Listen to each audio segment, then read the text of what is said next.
আজকে সহজ উপায়ে ডিমের কোরমা তৈরিটি আপনাদের সাথে শেয়ার করছি। আশা করছি পছন্দ হবে।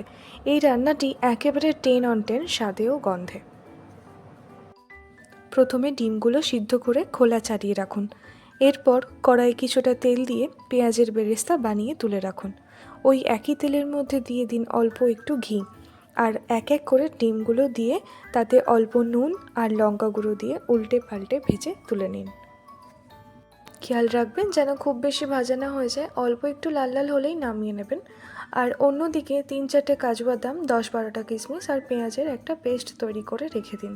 পরের স্টেপে 2টো ছোটো এলাচ আর দারচিনি তেজপাতা গরম তেলে ছেড়ে দিন। আরও কিছুটা পেঁয়াজ দিয়ে দিন। পেঁয়াজের কালারটা চেঞ্জ হয়ে যখন একটু লাল লাল হয়ে যাবে, এর মধ্যে মিশিয়ে দিন আদা রসুনের পেস্টটা। ভালোভাবে ভাজতে থাকুন যতক্ষণ না আদা রসুনের কাঁচা গন্ধটা কেটে যায়। এরপর অ্যাড করে দিন জিরে গুঁড়ো, ধনে গুঁড়ো। ভালোভাবে মিশিয়ে এবার আগে থেকে বেটে রাখা যে কাজু কিশমিশ পেঁয়াজের পেস্টটা ছিল সেটা এখানে মিশিয়ে দিন। রান্নার এই পর্যায়ে গ্যাসের ফ্লেমটাকে একটু কম করে রাখবেন। এবার একটু ভেজে নেওয়ার পরে এর মধ্যে মিশিয়ে দিন লঙ্কার গুঁড়ো, যেমন ঝাল খাবেন সেই হিসাবে দেবেন। এবার 3-4 চামচ মতো টক দই ভালোভাবে ফেটিয়ে নেওয়ার পরে মশলার মধ্যে অ্যাড করে দিন আর দিয়ে দিন স্বাদ অনুযায়ী নুন।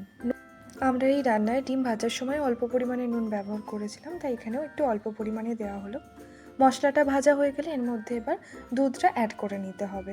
ভালোভাবে ফুটে উঠলে তখন এক এক করে ডিমগুলো এর মধ্যে মিশিয়ে নেব।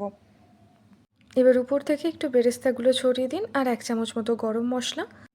এবার কসুরি মেথিটা হাতে এইভাবে ডলে দিয়ে ভালোভাবে ছড়িয়ে দিন। এবার মিনিট 3-4 ঢেকে রাখলেই ডিম কোরমা পারফেক্টলি রেডি হয়ে যাবে। এই রান্নাটি অবশ্যই ট্রাই করবেন, অত্যন্ত সুস্বাদু একটা রান্না। আশা করছি আপনাদের খুবই ভালো লাগবে। আমাদের ভিডিও ভালো লাগলে চ্যানেলটি সাবস্ক্রাইব করে পাশে থাকবেন।